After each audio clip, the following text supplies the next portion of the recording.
जय श्री कृष्णा बच्चों। आज मैं आप लोगों को फिजिक्स का एक बड़ा ही इम्पोर्टेंट बात बताने जा रहा हूँ, जो आप लोग अच्छी तरह से लिख लेंगे और कल हम क्लास में लिखवाएंगे। नमिता जा अच्छा से इसको सीख लीजिएगा, ठीक है? तो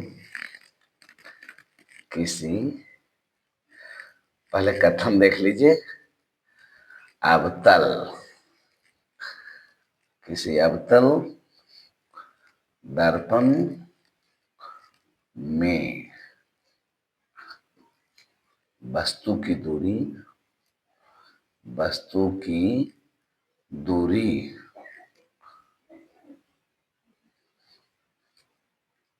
तथा प्रतिबिंब की दूरी, प्रतिबिंब, वस्तु की दूरी तथा प्रतिबिंब की दूरी किसी अवतल दर्पण में वस्तु की दूरी तथा प्रतिबिंब की दूरी का व्युत्क्रम, व्युत्क्रम फोकस दूरी, व्युत्क्रम का योगफल, व्युत्क्रम का योगफल, योगफल, योगफल फोकस दूरी के, फोकस दूरी के, फोकस दूरी के, फोकस दूरी के व्युत्क्रम, फोकस दूरी के व्युत्क्रम के बराबर होता है, ठीक है? तो देख लीजिए, अवतल दर्पण को पहले बना लेते हैं। ये देखिए आपका अवतल दर्पण हो गया। अवतल दर्पण नाम दे देंगे एमएन, एमएन। इस तरह से देखिए, ये आपका वस्तु हो, यहाँ हो गया इसका पोल हो गया, ये इसका फोकस हो गया, इसका सेंटर ऑफ कर्वेचर हो गया। ये देखिए एक ऑब्जेक्ट रखा गया है, ऑब्जेक्ट रखा गया है, इससे सीधे किरण चलती है जो फोकस से होकर जाती है। एक किरण जो है वो ऐसे आती है, सीधे आती है, सीधे जाती है। वो आपको बताया गया होगा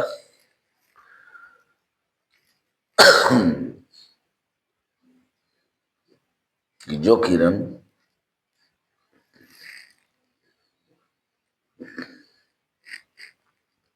एम एन, जो किरण सेंटर ऑफ कर्वेचर से होकर आती है वो सीधे आती है, सीधे जाती है, उसमें किसी प्रकार का कोई विचलन नहीं होता है। तो इस तरह से इस जगह पे इस वस्तु का प्रतिबिंब बनेगा। तो वस्तु आपका हो गया ए बी, उसका प्रतिबिंब बनेगा ए डैश बी डैश, ठीक है? तो लिखेंगे मुख्य प्रतिज्ञा, मुख्य प्रतिज्ञा। एक बार और जरा समझ लीजिए, जब वस्तु को अनंत और वक्रता केंद्र के बीच में रखा जाता है तो उसका प्रतिबिंब वक्रता केंद्र और फोकस के बीच में बनता है, जो उल्टा वास्तविक और वस्तु से छोटा होता है, उल्टा वास्तविक और वस्तु से छोटा होता है। दिया हुआ है कि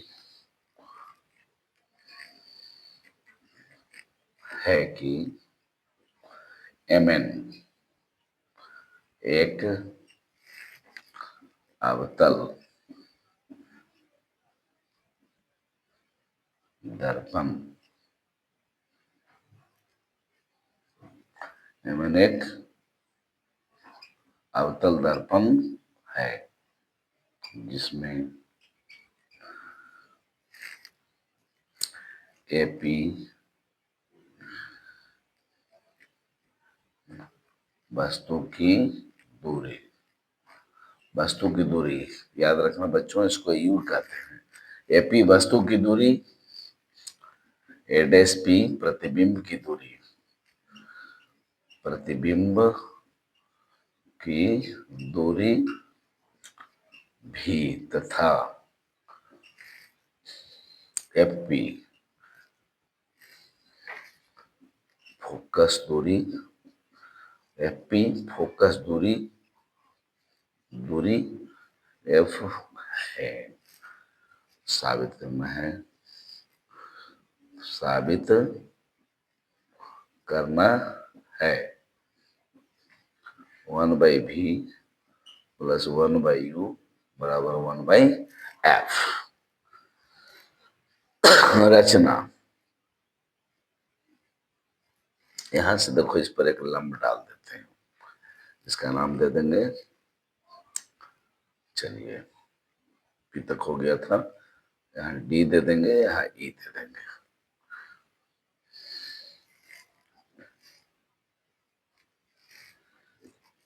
चलिए रचना,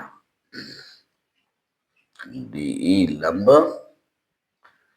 एपी डाला, डाला, चलिए भाई डी लंब एपी डाला, तो इतना आप लोग अच्छा से लिख लीजिए, क्योंकि इसके आगे हम आपको चलना प्रारंभ करेंगे।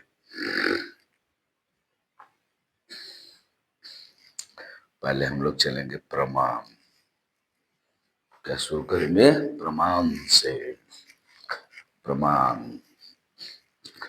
प्रमाण हम जानते हैं कि, हम जानते हैं कि समांतर रेखाओं के बीच की, समांतर रेखाओं के बीच की, बीच की लंबवत दूरी, दूरी, लंबवत दूरी, लंबवत दूरी, बीच की लंबवत दूरी समान होती है, समान होती है, इसलिए क्या मिलेगा बच्चों, इसलिए ए बी बराबर मिलेगा डीई। इसको मानोगे समीकरण एक, मतलब ये और ये, इसकी और इसकी लंबाई, दोनों की लंबाई आपको समान मिलेगी। इतना लिख लीजिए, फिर मैं आपको आगे बताऊंगा स्टेप बाय स्टेप। कल मैं आपको बोर्ड पर भेजूंगा, नमिता जी अच्छा से लिखिएगा, बाकी लड़कियां भी लिखेंगी, अगर दूसरे की भी इच्छा होगी तो वो भी जा सकती है, लेकिन अच्छा से लिख लीजिए। समांतर रेखाओं के बीच की लंबवत दूरी समान होती है, तो चूंकि बी डी समानांतर ए पी है, इसलिए ए बी बराबर डी के मिलेगा, यही हमारा पहला है। अब आगे चलेंगे, इसको हम मिटाएंगे, इसे झट से या तो स्क्रीनशॉट ले लीजिए या तो लिख लीजिए। चलिए स्क्रीनशॉट ही ले लीजिए, ठीक है बच्चों। इसके आगे हम आपको बताते हैं, हम लोग चलेंगे पुनः त्रिभुज बी ए सी तथा त्रिभुज, ध्यान दीजिएगा, त्रिभुज बी ए सी तथा त्रिभुज बी डैश ए डैश सी में, देखो भाई इसका ये 90 तो इसका ये 90 मिलेगा, यानी एंगल बी ए सी बराबर एंगल बी डैश ए डैश सी बराबर कितना डिग्री, याद रखना नमिता, यहाँ 90 डिग्री होगा, ठीक है 90 डिग्री। और ये कौन बराबर ये कौन होगा, चलो आस्था तुम बताओ बेटी, क्यों होगा, तुम बताएगी सौम्या नहीं भाव्या, तुम बताएगी, ठीक है बताओ। यानी एंगल ए सी बी बराबर angle A dash C B dash, बगल में क्या लिखोगे, शीर्षाभिमुख कोणों के योग, शीर्षाभिमुख, अब तो काजल भी बहुत पढ़ रही है जी, शीर्षाभिमुख कोणों के युग्म, गुनगुन कोणों के युग्म, कोणों के युग्म, कल बताना धर्मेंद्र क्यों हो रहा है शीर्षाभिमुख कोणों के युग्म। अब देखो एक त्रिभुज के दो कोण दूसरे त्रिभुज के दो कोण के बराबर हो गए, तो ए समरूपता ऊपर में से दोनों त्रिभुज समरूप हो जाएंगे, इसलिए ए ए दुइयों से काम चल जाता है। समरूपता उपप्रमेय से, ए समरूपता उपप्रमेय से मिलेगा बेटा त्रिभुज बी ए सी समरूप। समरूप का बस एक ही को उड़ा दो हो गया, इसमें दो को नीचे लगाने की कोई जरूरत नहीं। त्रिभुज बी डैश ए डैश सी। और समरूप त्रिभुजों की संगत भुजाएं समानुपाती होती है, वहां बराबर होता था, यहाँ समानुपाती होती है। तो यहाँ हो जाएगा ए बी बटा ए डैश बी डैश, इसकी ऊंचाई बटा इसकी ऊंचाई बराबर इसकी दूरी बटा इसकी दूरी, तो बराबर मिल जाएगा आपको ए सी बटा मिलेगा ए डैश सी। इसको मानोगे समीकरण 1। ठीक है, हो गया। अब इसी तरह से चलेगा त्रिभुज डी ई एफ तथा बी डैश ए डैश एफ में पुनः त्रिभुज डी ई एफ तथा त्रिभुज बी डैश ए डैश एफ में, इसको समीकरण 2 मानिएगा, एक तो हम लोग मान चुके हैं पहले। यहाँ मिलेगा बुआ ये इसका 90 है तो ये इसका 90 है, यानी एंगल डी ई एफ बराबर एंगल बी डैश ए डैश एफ बराबर कितना डिग्री, 90 डिग्री। एक चीज और मिलेगा, ये एंगल भी एंगल के बराबर मिलेगा, समझ गई प्रेमलता? क्यों होगा बताओ बेटी? अंशिका बताएगी? चलो ठीक है, तुम ही बता दो। एंगल डी एफ ई बराबर एंगल डी एफ ई बराबर हो जाएगा B dash F A dash, B dash F A dash. वही शीर्षाभिमुख कोण वाली बात हो जाएगी, शीर्षाभिमुख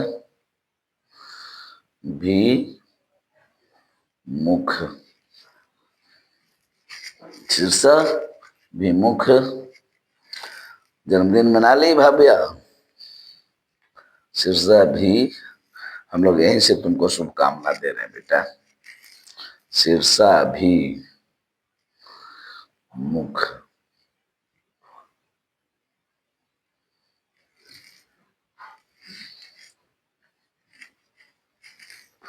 शीर्षा भी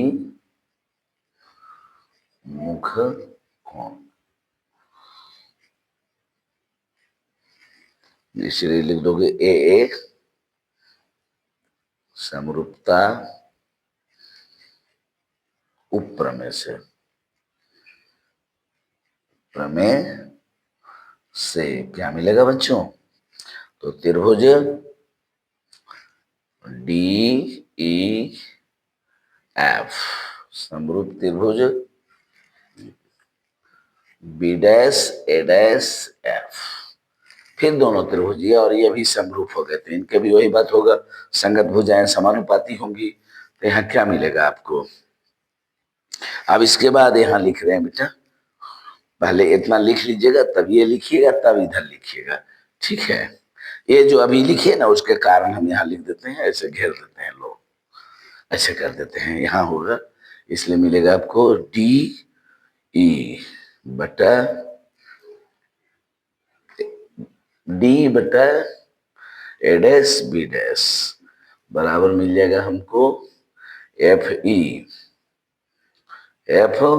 अब बटा मिल जाएगा ए डैश एफ। कहने का मतलब हुआ कि इसका भुजा बटा इसका भुजा बराबर इसका भुजा बटा इसका भुजा होगा, यही होगा। इसको मानोगे समीकरण 3। यहाँ देखो इसका एलएचएस भी वही है, इसका भी एलएचएस वही है, चूंकि ए बी और डी दोनों बराबर है, ए डैश बी डैश दोनों में है, तो इसका एलएचएस इसके एलएचएस के बराबर है, तो उसका आरएचएस भी उसका आरएचएस के क्या हो जाएगा, बराबर हो जाएगा। पहले इतना लिख लीजिए आप लोग, फिर इसके आगे बताएंगे। लिख लीजिए अच्छी तरह से, और नहीं तो स्क्रीनशॉट ही ले लीजिए, ठीक है? नमिता थोड़ा बड़ा है, मैंने पहले ही कहा था, लेकिन है बड़ा अच्छा, बहुत मजा आएगा। अब तक 2 बार तो समरूप हम कर चुके हैं, ठीक है बेटा? समीकरण 1, समीकरण 2 और समीकरण 3 से, समीकरण 1 समीकरण 2 और समीकरण 3 से क्या मिलेगा बेटा? तो मिलेगा AC बटा ए डैश सी बराबर FE बटा मिलेगा आपको ए डैश F। ठीक है, तो कहने का मतलब हुआ कि आपका AC, तो AC आपका ये है। ठीक है, AC के जगह पर लिख सकते हैं AP minus CP, AP minus CP, AP minus CP और ए डैश सी, ए डैश सी ये इतना है बेटा, तो CP माइनस ए डैश P, CP माइनस ए डैश P। यहाँ FE ये है आपका। अगर द्वारक छोटा हो तो ये बिंदु कहाँ होगा? P के करीब होगा, तो FE के जगह पर आप लिख सकते हैं FP, FP और ए डैश F, ए डैश F के जगह पर लिख सकते हैं ए डैश P माइनस FP, ए डैश P माइनस FP। लिखेंगे यदि द्वारक छोटा हो, यदि द्वारक छोटा हो, द्वारक छोटा हो तो बिंदु E P के करीब होगा, P के करीब होगा। बिंदु E बिंदु P के, बिंदु E बिंदु P के, तो ऐसे ये FE बराबर हो जाएगा FP, FP बटा हो जाएगा ए डैश P माइनस FP, क्योंकि सारी दूरियां पोल से मापी जाती हैं तो सबको हम पोल पर ले आए। AP, AP के जगह पर आपको बताया गया है U, क्या बताया गया है U, और CP, CP इसके जगह पर कल है हम बताए थे 2F, याद कीजिए कल बताए थे हम आपको। फिर CP आ गया तो 2F लिखिएगा। ए डैश P आपका भी है, वस्तु की दूरी है। ये U होता है वस्तु की दूरी, अब ये होता है प्रतिबिंब की दूरी, तो चूंकि प्रतिबिंब की दूरी हो गया FP, FP आपको पता है क्या होता है? F होता है, और ए डैश P फिर यहाँ लिखिएगा V और FP फिर लिखिएगा F। तो अब तिरछा तिरछी गुना करना है बच्चों, आपको क्या करना है? गुना करना है। तो आपको हो जाएगा U भी, ऐसे गुना कीजिएगा, U भी माइनस हो जाएगा आपको UF, फिर माइनस हो जाएगा 2VF, फिर इसमें इससे गुना 2VF और माइनस माइनस आपको प्लस हो जाएगा 2F स्क्वायर। इसमें इससे कर दिए, इसमें इससे गुना कर दिए, अब इसको इससे कर रहे हैं तो हो जाएगा 2F स्क्वायर। अब माइनस क्या मिलेगा बच्चा? 2F स्क्वायर और माइनस मिलेगा VF, माइनस क्या मिलेगा? तो 2F स्क्वायर से 2F स्क्वायर कैंसिल कर दीजिएगा। अब देखिए UV माइनस, अब देखिए UF आपका है, अब VF उधर है तो उसको भी इधर ले आइएगा, ये सबको उधर कर दीजिए। तो 2VF उधर चला जाएगा तो क्या हो जाएगा बेटा? 2VF में से एक VF चला जाएगा तो खाली आपको बचेगा VF, इसको भी उधर कर दिया तो उधर जाके प्लस हो जाएगा आपका VF, UF उधर जाके प्लस हो जाएगा। इधर जो माइनस है, जैसे देखिए इधर है 2 माइनस VF उधर भेज दिए तो जाके हो गया प्लस 2VF, आएगा माइनस पहले से था तो खाली VF बचेगा, इधर माइनस है तो उधर जाके ही प्लस हो जाएगा। ऐसे हो जाएगा बच्चों। ठीक है, इतना लिख लीजिए क्योंकि इसके आगे मैं आपको बताऊंगा। UV बराबर VF माइनस UF, यहाँ UF होगा रे, VF माइनस क्या होगा? UF। ये वाला भेज रहे हैं, इसको उधर भेजे तो ये बन गया, इसको उधर भेजे तो ये हो गया। इतना लिख लीजिए, फिर आगे आपको मैं बताऊंगा। ठीक है, स्क्रीनशॉट ले सकते हैं तो ले लीजिए, क्योंकि अंतिम चरण में है, बस ही खत्म होने वाला है। तो आगे देखो बच्चों क्या मिलेगा हमको। अब कहता है चिन्ह की परिपाटी, चिन्ह की नई परिपाटी से, नई परिपाटी से। अब नई परिपाटी क्या है भैया? तो U होता है निगेटिव, यहाँ यू हो जाएगा निगेटिव, अब भी होता है निगेटिव, क्योंकि दोनों इस पॉइंट के इधर की दूरियां निगेटिव, आज पॉइंट के इधर की दूरियां पॉजिटिव होती है, तो यू और भी और एफ तीनों इसका निगेटिव होता है। तो ऐसी स्थिति में माइनस यू, फिर करेगा माइनस भी, बराबर हो जाएगा माइनस भी, हो जाएगा माइनस एफ, अब प्लस करोगे माइनस यू माइनस एफ, चूंकि इसका सब के सब ये जो है ना इस दूरी के इधर जितना लेंगे सब नेगेटिव होता है। याद कीजिए ना, अगर मान लीजिए आपको इस तरह से ले लिया जाए तो ये दूरी इसके इधर वाला सब नेगेटिव, उधर वाला पॉजिटिव, इधर वाला पॉजिटिव, नीचे वाला नेगेटिव होता है। तो इस पॉइंट से इधर जितना दूरी होगा सब के सब क्या होता है, नेगेटिव होता है। तो इसी रूल को यहाँ पालन किया जाएगा, फिर तो वही बात आपको मिल जाएगी, यू भी बराबर भी एफ प्लस यू एफ। सभी पदों में यू भी एफ से भाग देने पर अब क्या मिलेगा बच्चों, तो यू भी बटा यू भी एफ बटा यू भी एफ, यू एफ बटा यू भी एफ। चलिए जो जो कटेगा उसको काटिएगा, यू से यू काटिएगा, भी से भी को काट दीजिएगा, भी से भी को काट दीजिएगा, एफ से एफ को काट दीजिएगा, यू से यू को काट दीजिएगा, एफ से एफ को काट दीजिएगा। तो 1 बटा एफ बराबर क्या मिलेगा, 1 बटा यू प्लस 1 बटा भी। यही आपको क्या करना था, प्रूव करना था। फोकस दूरी का जो व्युत्क्रम होता है वो वस्तु की दूरी और प्रतिबिंब की दूरी के व्युत्क्रम के योगफल के बराबर होता है। तो इस तरह से आपका ये कहानी पूरा हो गया बच्चों। जय श्री कृष्णा। अच्छी तरह से लिख लीजिएगा, कल मैं किसी भी बच्चे को बोर्ड पर भेज सकता हूँ, रवि भास्कर से लेकर के धर्मेंद्र से लेकर के किसी भी बच्चे को है, इसे सब कोई लिखेगा, कोई नहीं छूटेगा। कल मैं किसी को भी बोर्ड पर भेज सकता हूँ, ठीक, लड़की में भी किसी को भेज सकते हैं, इसलिए सब तैयार रहेगी। जय श्री कृष्ण।